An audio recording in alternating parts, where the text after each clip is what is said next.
అది ఒక మారుమూల గ్రామం. అందులో ఎన్నో ఏళ్లుగా ఒక పాడుపడ్డ బావి ఉంది. ఆ పాడుపడ్డ బావిలో ఎన్నో మరణాలు, ఇంకా ఎన్నెన్నో హత్యలు. అది చేస్తుంది ఎవరో ఆ ఊరి ప్రజలకు అస్సలు తెలీదు. ప్రతిరోజు ఆ ఊరి ప్రజలు భయపడుతూ బ్రతికేవారు. ఒకరోజు ఊరిలో ఇలా చర్చ జరుగుతుంది. ఆ ఊరి పెద్ద రామస్వామి. ఆయన తనకు 30 ఏళ్ల వయసు నుండి ఆ ఊరిలో ఏ సమస్య వచ్చినా దాన్ని పరిష్కరించేవాడు. కాని ఈ పాడుపడ్డ బావి సమస్య మాత్రం పరిష్కరించలేకపోతున్నాడు. ఎందుకంటే దాని రహస్యం ఎవ్వరికీ తెలీదు.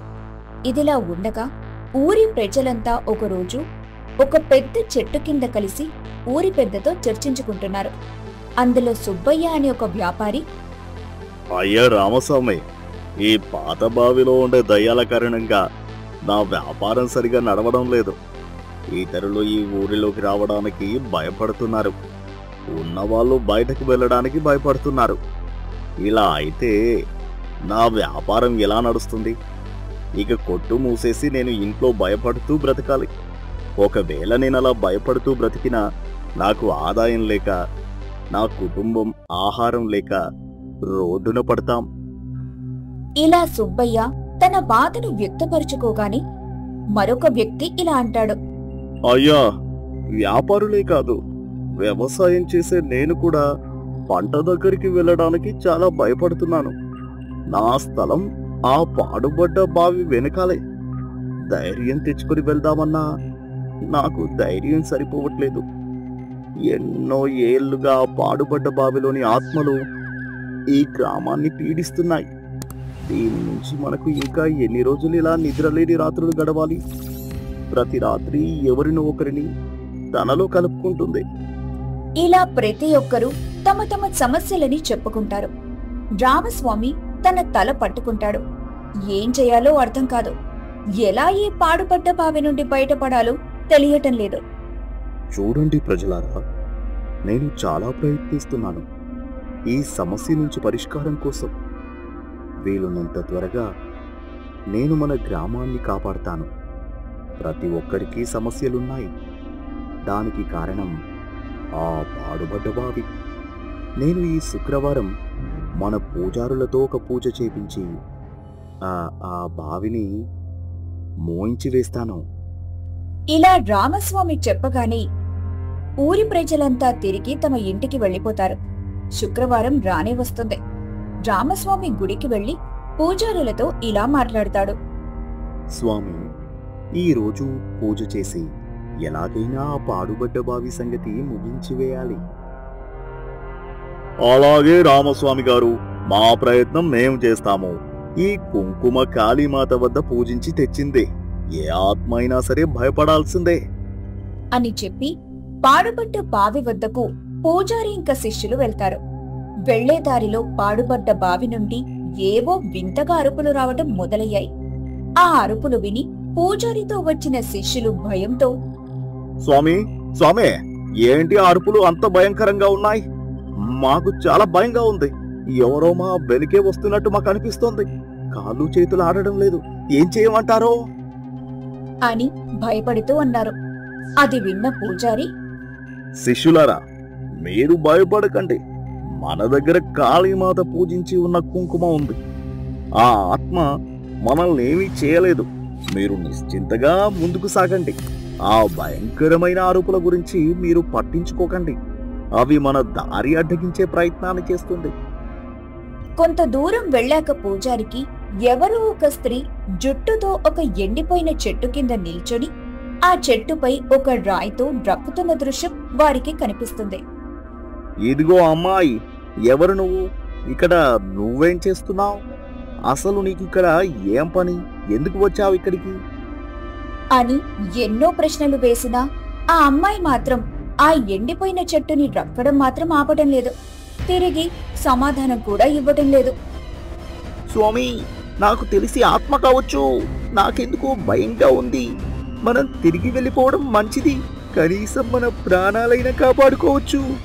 ఎన్నో సంవత్సరాల నుంచి మన ఊరు అనుభవిస్తున్న ఆవేదన నాకు తెలుసు. ఎందరో ఋషులు వచ్చి ఈ బావికి పూజలు చేశారు. అయినా కానీ మరణాల సంఖ్య ఆగలేదు.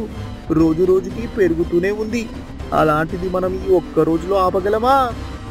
ఇలా పూజారి యొక్క శిష్యుడు అనగానే ఆ అమ్మాయి ఒక్కసారిగా నవ్వటం మొదలు పెడుతుంది. అవునురా శిష్య, నువ్వు చెప్పింది నిజమే. ఎందరో ఋషులు వచ్చినా నన్ను ఏమీ చెయ్యలేరు, చెయ్యరు కూడా. అలాంటిది నువ్వు ఆ మంత్రించి పెట్టిన కుంకుమ తెచ్చి నన్ను బంధించగలవా? నీకు పిచ్చి బాగా ముదిరిపోయింది. ఇప్పటికైనా అర్థం చేసుకో, నన్ను చూసిన వారెవ్వరూ ప్రాణాలతో బయటపడలేదు. ఇప్పుడు మీ పరిస్థితి కూడా అదే.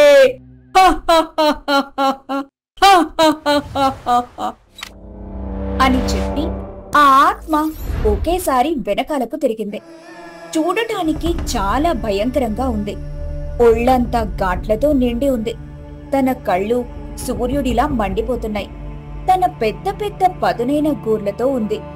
ఇక ఆ ఆత్మ కాళ్ల విషయానికొస్తే ఆ ఆత్మకి కాళ్లే లేవు, గాల్లో ఎగురుతూ ఉంది.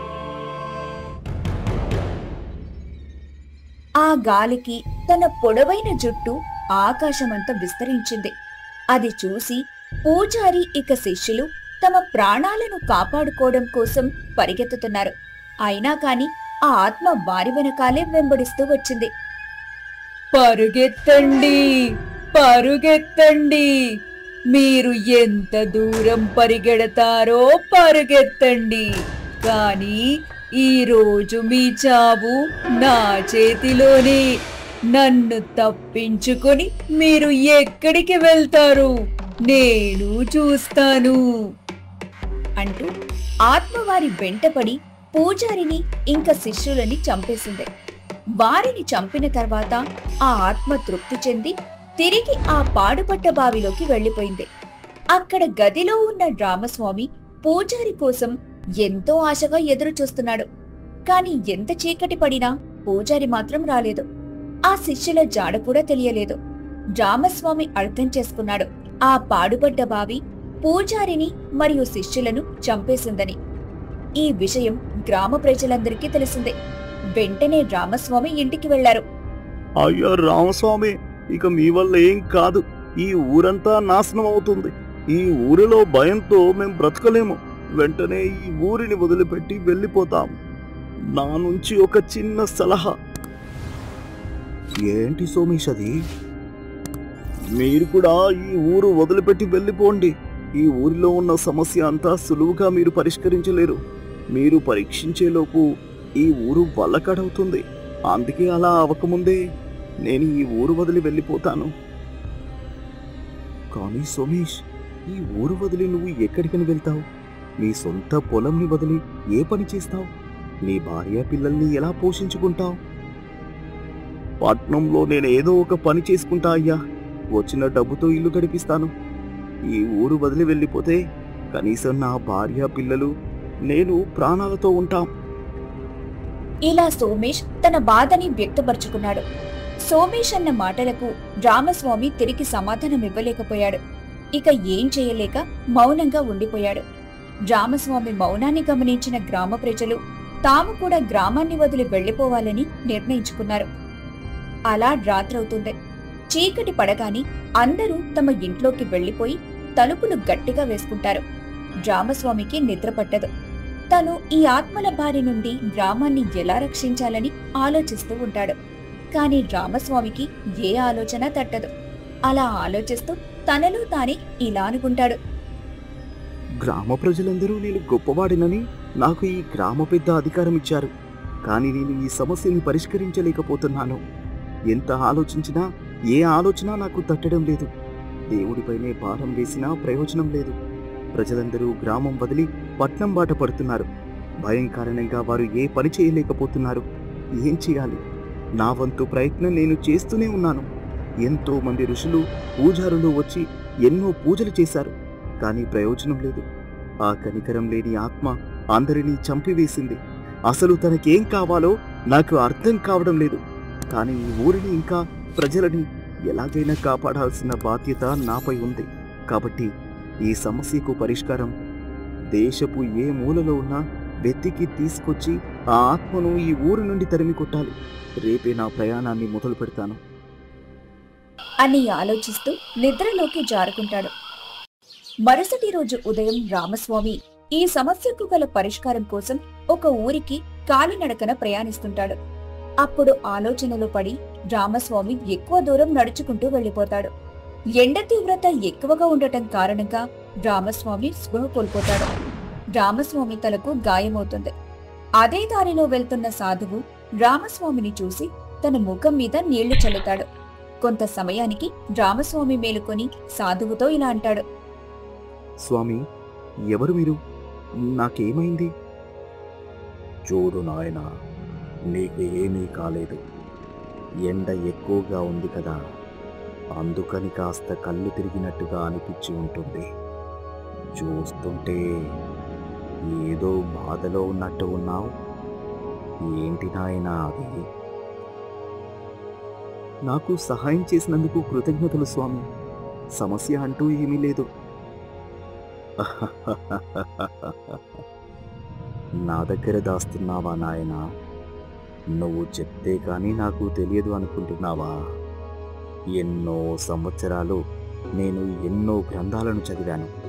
నీ మనసులో ఏముందో కూడా చదవగలుగుతాను. నీ గ్రామాన్ని పట్టి పీడిస్తున్న ఆ పాడుబడ్డ బావిలో ఉన్న ఆత్మ నాకు తెలుసు. స్వామి, మీరు చెప్పింది అక్షరాల సత్యం. మీరు నిజంగా మహాసాధువు. మాకు ఉన్న సమస్యను మీరు తీర్చగలరా? తప్పకుండా. నేను తీర్చని సమస్య అంటూ లేదు. ధన్యవాదాలు స్వామి. నేను మీకు చాలా రుణపడి ఉంటాను. వెంటనే మా గ్రామానికి వచ్చి మాకు ఉన్న భయాన్ని దూరం చేయండి అని చెప్పి రామస్వామి సాధువుని వెంటబెట్టుకొని తమ గ్రామానికి తీసుకుని వెళ్లాడు. చూడటానికి కొంచెం గంభీరంగా ఉన్నాడు. అతని కళ్లల్లో తేజస్సు మాత్రం మహాయోధుడిలా కనిపిస్తుంది. నాయనా రామస్వామి, మనం ముందుగా ఆ పాడుబడ్డ బావి వద్దకు వెళ్దాం. నేను ఆ బావిని చూడాలి. అలాగే స్వామి, మీ ఇష్టం అని చెప్పి రామస్వామి సాధువుని తీసుకుని పాడుబడ్డ బావి వద్దకు వెళ్తాడు. అప్పుడు సాధువు ఆ బావి చుట్టూ తిరిగి ఆ స్థలాన్ని బాగా పరీక్షిస్తాడు. ఆ బావికి 4 అడుగుల వెనకాలకొచ్చి కళ్ళు మూసుకొని, నాయనా రామస్వామి, నీకు ఈ ఆత్మ చావుకు గల కారణం తెలుసా? నాకు తెలియదు స్వామి. నాకు తెలిసి నా చిన్నతనంలో అనుకుంటా. మా నాన్న చెప్తుంటే విన్నాను. ఆ ఆత్మ ఒక మంచి యువతి. కానీ ఊరి ప్రజలు ఒకేసారి తన మీద తిరగబడి తమ చేతికి ఏది దొరికితే దానితో కొట్టి చంపేశారు. ఇది మాత్రమే నాకు తెలుసు స్వామి. అప్పుడు స్వామి ఇలా అంటాడు. ఈ పాడుబడ్డ బావి వెనుక ఓ పెద్ద రహస్యముంది రామస్వామి. అది ఈ ఊరి ప్రజలకు ఎవ్వరికీ తెలియదు. దీనిని తెలుసుకోవాలి అంటే ఊరు గురించి ఎక్కువ తెలిసిన వ్యక్తిని మనం కలవాలి. తనకి ఈ ఊరికి ఒక 50 సంవత్సరాల సంబంధం ఉండాలి. నాకు తెలిసిన ఒక ముసలి రైతు ఉన్నాడు స్వామి. అయితే మనం వెంటనే అక్కడికి వెళ్ళాలి. పదనాయన. ఇలా రామస్వామి సాధువు మాట్లాడుకుని ఆ ముసలి రైతు ఇంటికి వెళ్తారు. ఆ ముసలి రైతు పక్షవాతంతో మంచాన పడి ఉంటాడు. నోటి వెంట మాట సరిగ్గా రాదు. అది తెలియని సాధువు, చూడు రంగయ్య, నేను మీ ఊరికి పట్టి పీడిస్తున్న ఆత్మను వదిలించడానికి వచ్చాను. నువ్వు నాకు నిజం చెప్పు. ఈ ముసలి రైతు మాట్లాడలేడు. ఒకవేళ మాట్లాడినా అది మీకు అర్థం కాకపోవచ్చు, ఎందుకంటే ఇతనికి పక్షవాతం ఉంది.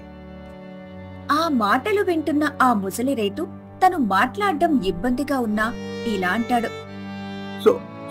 సాధువు గారు, నేను మాట్లాడాలి. సాధువు ముసలి రైతు ఇబ్బందిగా మాట్లాడటం గమనించి ఇలా అంటాడు. రంగయ్య, నువ్వు ఇలా ఇబ్బందిగా మాట్లాడకు. నువ్వు నీ మనసులో తలుచుకో. జరిగిందంతా నీ మనసులో చెప్పు. అది నేను వింటాను. ఇలా సాధువు చెప్పగానే రంగయ్య తన మనసులో, సాధువు గారు, నేను మీకు జరిగిందంతా చెప్తాను. ఆ పాడుబడ్డ బావిలో ఉన్న ఆత్మ మరెవరో కాదు, ఈ ఊరికి చెందిన ఒక యువతి. తన పేరు సరళ. తను చాలా మంచి అమ్మాయి. తను తన భర్త రమేష్తో కలిసి ఈ గ్రామంలోనే నివసించేది. వారిది అన్యోన్యమైన కుటుంబం. రమేష్కు నా అనే వారెవరూ లేరు. ఒక అనాథ. సరళ జమీందారు గారి అమ్మాయి. తను ఒక అనాథతో అనగా రమేష్తో ప్రేమలో పడుతుంది. జమీందారు గారికి ఒక్కగానొక్క కూతురు. తను ఏమడిగినా చేసేవాడు. ఇలా ఒకరోజు తన కూతురు తన ప్రేమ విషయం జమీందారు గారితో చెప్పింది. కానీ జమీందారు గారికి తన ప్రేమ విషయం ఏమాత్రం నచ్చదు. సరళకు ఆ అబ్బాయితో వివాహం చేయించాలని ఏమాత్రం ఇష్టం చూపడు. కానీ జమీందారు గారికి సరళపై ఉన్న ప్రేమ వారిద్దరికీ వివాహం చేయిస్తుంది. అలా కొన్ని రోజులు గడుస్తాయి. జమీందారు గారి బంధువులు ఆయన్ని సూటిపోటి మాటలతో బాధ పెడతారు. అది విన్న జమీందారు గారికి కోపం వస్తుంది. తను రమేష్ను ఏదో ఒకటి చేయాలని పన్నాగం పన్నుతాడు. అదేవిధంగా జమీందారు గారు మంత్రాలు తెలిసిన ఒక ముసలవ్వను కలిసి రమేష్పై చేతబడి చేయిస్తాడు. దాంతో రమేష్ ఆరోగ్యం పూర్తిగా క్షీణిస్తుంది. అప్పుడు సరళ బాధతో ఏడుస్తూ, అయ్యో దేవుడా, ఏంటిది? మా ఆయనకి ఈ గతి పట్టింది. అసలు మా ఆయన చేసిన తప్పేంటి? ఇలా సరళ బాగా ఏడుస్తుంది. అకస్మాత్తుగా ఎందుకిలా జరిగిందో సరళకు ఏమాత్రం అర్థం కాదు. ఇక ఏం చేయాలో తెలియక తన భర్తకు సేవలు చేస్తూ ఉంటుంది. రోజు ఏడుస్తూ మంచాన పడి ఉన్న భర్తను చూస్తూ బ్రతికి ఉన్నా కానీ చనిపోయిన శవంలా బ్రతికేది. అది చూసిన ఊరి ప్రజలు సరళ నష్టజాతకురాలని భావిస్తారు. ఒకరోజు సరళ తన పని పూర్తి చేసుకుని ఇంటికి వస్తున్న సమయంలో ఇద్దరు ఆడవారు ఇలా మాట్లాడుకున్నారు. చూసావా వదినా, ఈ అమ్మాయి నష్టజాతకురాలంట. అలా పెళ్లి చేసుకుందో లేదో ఇలా తన భర్త మంచంకి అంకితమయ్యాడు. ఇక ఈవిడ గారేమో ఊరు మీద పడిపోయింది. అవును దినా, అసలు భర్త మీద ప్రేమ ఉంటేనే కదా ఆ మహాతల్లి ఏ రోజైతే అడుగు పెట్టిందో ఇంట్లో అరిష్టం మొదలైంది. నాకు తెలిసి తనతో మాట్లాడితే మనకు కూడా దరిద్రం అంటుకుంటుందేమో. ఇది విన్న సరళ బాధతో కుమిలిపోతుంది. తనకి ఏం చేయాలో అర్థం కాదు. వెంటనే సరళ తండ్రి అయిన జమీందారు గారి దగ్గరికి వెళ్ళి నాన్నను గట్టిగా హత్తుకుని బోరున ఏడుస్తుంది. నాన్నా, నాన్నా, నేను ఈ బాధని భరించలేకపోతున్నాను. నా భర్తని నేను ఎలాగైనా కాపాడుకోవాలి. ఆయన్ని ముందుగా మార్చుకోవాలి. మేమిద్దరం కలిసి సంతోషంగా మా జీవనాన్ని కొనసాగించాలి. ఊరి ప్రజలని సూటిపోటి మాటలు నేను వినలేకపోతున్నాను నాన్న. అప్పుడు జమీందారు గారు ఏమీ తెలియనట్టుగా, అమ్మా సరళ, నీ బాధని నేను చూడలేకపోతున్న తల్లి. అందుకు నీ సమస్యకు గల పరిష్కారాన్ని నేను కనుక్కున్నాను. అవునా నాన్న? నిజమా? ఆ పరిష్కారం ఏంటో వెంటనే చెప్పండి నాన్న. అది తల్లి, నేనొక యోగిని కలిసా. ఆయన దగ్గర ప్రతి ఆరోగ్య సమస్యకి మూలికలు ఉంటాయి. తను మనకి సహాయం చేయవచ్చు. అవునా? ఎవరు నాన్న ఆ యోగి? మనం వెంటనే ఆయన వద్దకు వెళ్దాం. నా బాధని వ్యక్తపరుస్తాను. నాకు ఏదో ఒక పరిష్కారం ఇస్తారేమో. ఇలా జమీందారు తన తీయని మాటలతో సరళను మోసం చేస్తాడు. జమీందారు గారి కుట్రను గ్రహించలేని సరళ గుడ్డిగా నమ్ముతుంది. అలాగే సరళ, మనం రేపు ఉదయాన్నే ఆ సాధువు వద్దకు వెళ్దాం. మరుసటి రోజు ఉదయాన్నే జమీందారు ఇంకా సరళ కలిసి ఆ సాధువు దగ్గరికి వెళతారు. పాపం నిజం తెలియని సరళ తన భర్త ఆరోగ్యం కోలుకుంటుందనే ఆశతో వెళ్తుంది. అలా కొంత సమయం నడిచిన తర్వాత వారు ఆ సాధువు దగ్గరకు చేరుకుంటారు. నమస్కారం సాధువు గారు. నేను చెప్పాను కదా, తను నా కూతురు సరళ. ఓ అవునా, తినేనా నీ కూతురు? చక్కగా ఉంది. ఇంతకీ నా వద్దకు రావడానికి గల కారణం ఏంటి? స్వామి, నాకొక సమస్య వచ్చింది. నా భర్త అనారోగ్యంగా ఉన్నాడు. నాకు ఏం చేయాలో అర్థం కావటం లేదు. అకస్మాత్తుగా ఎందుకిలా జరిగిందో అంతు చిక్కటం లేదు. మీరు ఎలాగైనా ఏదో ఒక దారి చూపించాలి. నా భర్తను ఒక మంచి ఆరోగ్యవంతుడిలా మార్చాలి. చాలా చిన్న పని. నేను ఇది సులువుగా చేయగలను. కానీ ఒక్క షరతు. చెప్పండి స్వామి, మీరు ఏ పని చెప్పినా నేను చేస్తాను. అమ్మా సరళ, నువ్వొక పని చేయి. ఈరోజు మధ్యరాత్రి సమయంలో నల్ల చీర కట్టుకుని ఇంట్లో అమ్మవారి పటం ముందు 2 నిమ్మకాయలు 3 ఎండిన మిరపకాయలు ఉంచి దేవుడికి నీ మనస్ఫూర్తిగా మొక్కుకుని మరోసారి వెనుకకు తిరగకుండా ఈ ప్రదేశానికి రా. అలాగే స్వామి, మీరు చెప్పిన విధంగానే నేను చేస్తాను. కానీ ఒక చిన్న సందేహం. సందేహమా? అడుగు అమ్మా. అది దేవుడికి నిమ్మకాయలు ఎండిన మిరపకాయలు ఎందుకని నా సందేహం స్వామి. అమ్మా, నీ ప్రశ్నలు చాలించు. నేను చెప్పిన విధముగా నువ్వు నడుచుకోవాల్సి ఉంటుంది. లేదంటే నీ భర్త ప్రాణాలు నువ్వు కాపాడుకోలేవు. నీ భర్త ప్రాణాలకు ప్రమాదముంది. ఎలాగైనా పూజ చేయాల్సిందే. లేదంటే నీ భర్త ప్రాణాలు కాపాడడం కష్టం. అది విన్న సరళ బాధతో కన్నీరు పెట్టుకుంటుంది. స్వామి, అంత మాట అనకండి. నేను తట్టుకోలేను. నా భర్త ప్రాణాలు ఎలా అయినా కాపాడండి. మీకు పుణ్యం ఉంటుంది. నేను నా భర్త లేనిదే జీవించలేను. బాధపడకు బాలిక. నాకు నీ కష్టం తెలుసు కాబట్టే తొందరగా పూజ చేయాలని అంటున్నాను. నీకు ఈ విషయం చెప్పి బాధ పెట్టాలనే నా ఉద్దేశం కాదు. నువ్వు ఆలస్యం చేసే కొద్దీ నీ భర్త ఆయుష్ కొద్ది కొద్దిగా తగ్గుతుంది. అలాగే స్వామి, మీరు ఈ రాత్రికి పూజ జరిపించండి. నేను మీ మీద చాలా నమ్మకం పెట్టుకున్నాను. తల్లి సరళ, ఎందుకని నువ్వు మాటిచ్చావు? ఈ రాత్రి వేళలో ఒక్కదానివి, అది కూడా అడవిలోకి ఎలా రాగలవు? నాన్నా, మీరు నా గురించి చింతించకండి. మీ బాధ నాకు అర్థమవుతుంది. నేను క్షేమంగానే వెళ్తాను నాన్నా. సరే సరళ, నీ ఇష్టం. కానీ జాగ్రత్తగా ఉండు. అలాగే నాన్నా. ఇదంతా మాట్లాడుకుని సరళ ఇంకా జమీందారు ఇంటికి తిరిగి వెళ్ళిపోతారు. సరళ మంచాన పడి ఉన్న భర్తతో, ఏమండి, మిమ్మల్ని ఇలా చూస్తుంటే నాకు చాలా బాధగా ఉంది. సరళ, నువ్వు బాధపడకు. ఇదంతా నా వల్లే. ఒకవేళ నువ్వు నన్ను పెళ్లి చేసుకోకపోయి ఉంటే నీ జీవితం సంతోషంగా ఉండేది. ఏంటండి ఆ మాటలు? మీకేం కాదు. నేను మిమ్మల్ని మళ్ళీ యథావిధిగా మారుస్తాను. ఇవాళే ఒక స్వామీజీని కలిశాను.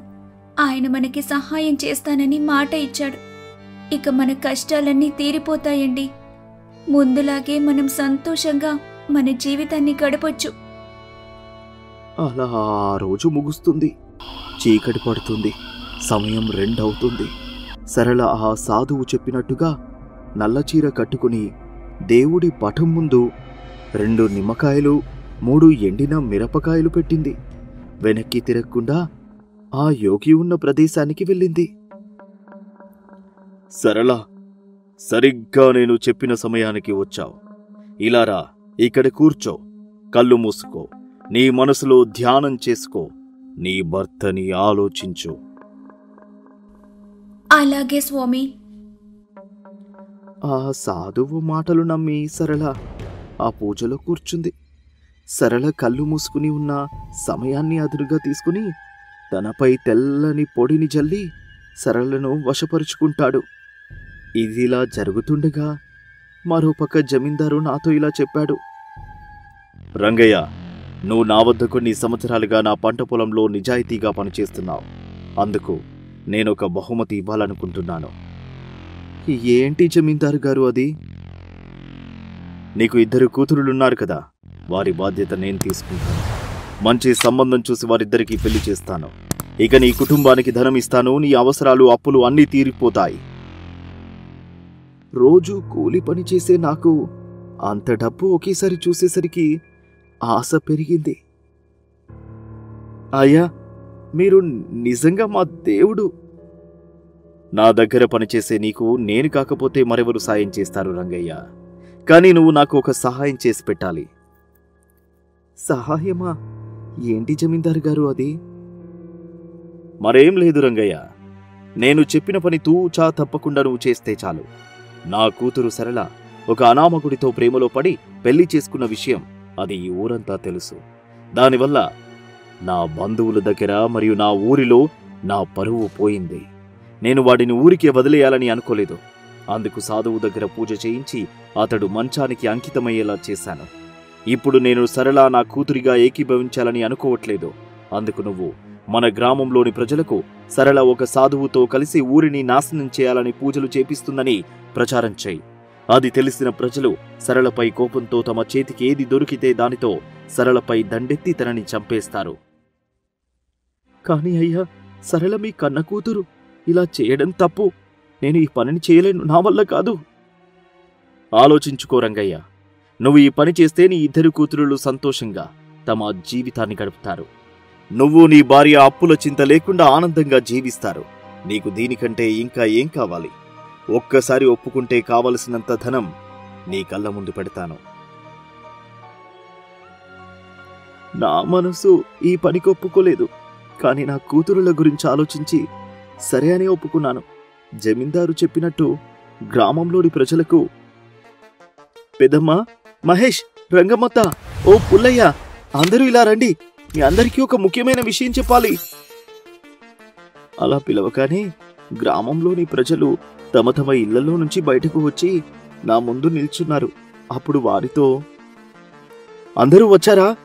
మీకు చెప్పాల్సిన ముఖ్యమైన విషయం ఏంటంటే, మన జమీందారు గారి కూతురు సరళ అడవిలో ఉన్న గుహలో ఆ మంత్రగారితో చేరి ఈ ఊరిని నాశనం చేద్దామని పన్నాగం పన్ని ఏవో పూజలు చేస్తుంది. ఆ మంత్రగాడి గురించి మనకు తెలిసిందే కదా. వాడు పూజలు చేస్తే ఈ ఊరంతా నాశనం అవుతుంది. ఏంటి, సరళ అంత పని చేస్తుందా? అవును, తన భర్త ఉన్నాడు కదా, తను ముందులా మారిపోవాలని చూస్తుంది. ఈ ఊరిని బలిస్తే తన భర్త యథావిధిగా మారుతాడంట. అమ్మో అమ్మో, సరళ ఎంత పని చేస్తుందని అనుకోలేదు. వాళ్ళిద్దరి సంతోషం కోసం ఊరంతా నాశనం చేస్తుందా? వెంటనే తనకి గుణపాఠం చెప్పాలి అంటూ ఊరి ప్రజలంతా మాట్లాడుకుని వాళ్ళు ఏది దొరికితే దానితో తనని కొట్టాలని ఆ గుహ దగ్గరికి వెళ్లారు. ఈ విషయం తెలుసుకున్న ఆ సాధువు మంత్రగాడు పారిపోతాడు. కానీ ఏమీ తెలియని సరళ వశీకరణంలో ఉండడం వల్ల అక్కడే ఉండిపోయింది. ఊరి ప్రజలంతా కలిసి సరళని కొడతారు. తనకి స్పృహ వచ్చి నొప్పి అనేరుస్తుంది. అమ్మా, నొప్పి నొప్పి, మీ అందరికి ఏమైంది? ఎందుకు నన్ను కొడుతున్నారు? అసలు కారణమేంటి అని సరళ అందరినీ ఎంత బ్రతిమాలినా కానీ వారెవరూ పట్టించుకోకుండా కోపంతో తనపై దాడి చేస్తూనే ఉన్నారు. ఆ దాడికి సరళ కన్ను మూసింది. ఈ విషయం తెలిసిన జమీందారు అక్కడికి వచ్చాడు. గ్రామ ప్రజల ముందు ముసలి కన్నీళ్లు ప్రదర్శించాడు. అయ్యో సరళ, ఏమైంది తల్లి నీకు? నన్ను వదిలి వెళ్ళిపోయావా సరళ? అయ్యో భగవంతుడా, నేనేం పాపం చేశానయ్యా? జమీందారు గారు, మమ్మల్ని క్షమించండి. సరళ ఈ మంత్రిగాడితో కలిసి గ్రామ ప్రజలపై ఏవో పూజలు చేస్తుంది. అది తెలుసుకున్న మేము కోపంతో ఇలా చేయాల్సి వచ్చింది. ఏంటి, ఆ మంత్రగాడితో కలిసి పూజలు చేస్తుందా? చిచ్చి, సరళ ఇంత స్వార్థపరురాలయ్యిందా? మీరు మంచి పని చేశారు. తనకి తగిన శాస్తి జరిగింది. ఇక తన ముఖం కూడా నాకు చూడాలని లేదు. ఊరికే ద్రోహం చేసిన దాంతో నాకు సంబంధం తెగిపోయింది. తీసుకెళ్లి ఆ బావిలో పడేయండి. జమీందారు చెప్పినట్టుగా గ్రామ ప్రజలు చేశారు. ఇదేనండి జరిగింది సాధువు గారు. అబద్ధం చెప్పిన నన్ను ఆ దేవుడు ఊరికే వదలలేదు. నా కుటుంబాన్ని నాకు దూరం చేశాడు. నా ఇద్దరు కూతుర్లని విదేశాలకు పంపి నాపై వారికి ప్రేమ లేకుండా చేశాడు. నన్ను పూర్తిగా ఈ మంచానికి అంకితం చేశాడా దేవుడు. సరళపై అబద్ధం చెప్పినందుకు నేను ఇప్పటికీ అనుభవిస్తున్నాను అని రంగయ్య తన మనసులో చెప్పుకుంటూ బాధపడతాడు. అది సాధువు విని బాధపడతాడు. ఆ అమ్మాయికి చాలా అన్యాయం జరిగింది. తను కోపంతో రగిలిపోతుంది. అందుకే ఎవరు తనని ఏమీ చేయలేకపోతున్నారు. ఈ ఊరి ప్రజలపై అసూయ మరియు కోపాన్ని పెంచుకుంది. అయితే ఎలా సాధువు గారు, మనం ఇప్పుడు ఏం చేయాలి? అతన్ని ఎలా వదిలించుకోవాలి? ఏదైనా మార్గముందా? ప్రతి ఒక్క సమస్యకు మార్గం ఉంటుంది రామస్వామి. అలాగే ఈ సమస్య కూడా నా దగ్గర ఒక మార్గం ఉంది. ఆత్మ పగ మనం తీర్చలేం, తనని శాంతిపరచలేం. అందుకని బలవంతంగా బంధించాలి. రంగయ్య, సరళ భర్త ఏమయ్యాడు? అతనిని జమీందారు గారు చాలా హింసించారు. తిండి లేకుండా సరళ భర్త మరణించాడు. అలాగే, ఇక నేను చూసుకుంటాను. మీ గ్రామానికి ఏ ఇబ్బంది ఉండదు. ఈరోజే ఆత్మని బంధించేస్తాను. రామస్వామి, నువ్వు ఇక్కడే ఉండు. నేను ఒక్కడినే అక్కడికి వెళ్ళాలి అని చెప్పి సాధువు ఒక్కడే పాడుపడ్డ బావి దగ్గరికి వెళ్తాడు. అప్పటికే చీకటి పడుతుంది. సాధువు తన దగ్గరున్న చెంబులో ఉన్న నీరు నోట్లో పోసుకొని కళ్ళు మూసుకొని ధ్యానం చేసి ఆ పాడుపడ్డ బావిలో పోస్తాడు. అప్పుడు వెంటనే ఆత్మ బయటికి వస్తుంది. ఎవరది? ఓ, సాధువు నువ్వా? నన్ను బంధించాలని వచ్చావా? అది నీ తరం కాదు. ఇలా వచ్చిన ఎవ్వరూ తిరిగి ప్రాణాలతో వెళ్ళలేదు. నీ ప్రాణాలపై నీకు ఆశ లేదా? వెంటనే పారిపో. ఈ రోజుతో నీ కథ ముగిసింది. ఇవాళ నిన్ను ఎలాగైనా నేను బంధిస్తాను